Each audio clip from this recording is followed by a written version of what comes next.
Hi, and welcome to the Bible Tribe with Seeing Deep Ministries, where we see deep in a shallow world and overcome the battles of the mind with the Word of God.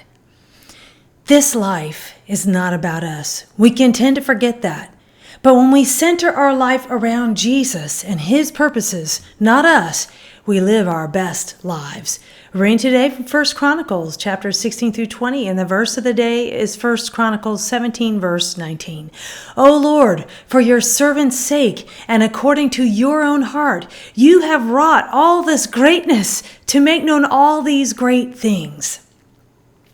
In context, in this passage, the prophet Nathan just shared with David what God is going to accomplish, and David is overwhelmed.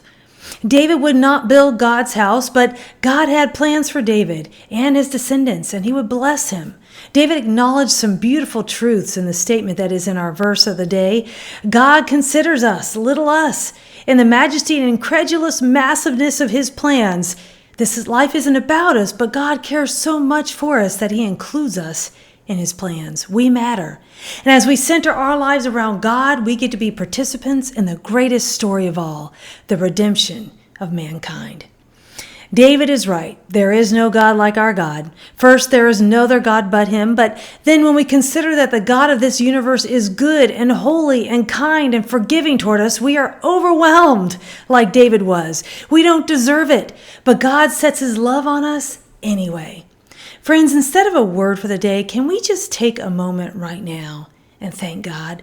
Look at what he has done. Look at the riches we possess by belonging to Jesus. If your life is a mess right now, friends, look at what God did for David and all those who centered their lives around God in the Bible. When we place God at the center of our lives, we are centered. Life makes sense. Thought of the day. When we place God at the center of our lives, we are centered. Application. Trust God with all the stray pieces of your life. He is well able to keep it all together. Go with God in His precious word, friends. Tune in tomorrow as we head back into the book of Amos.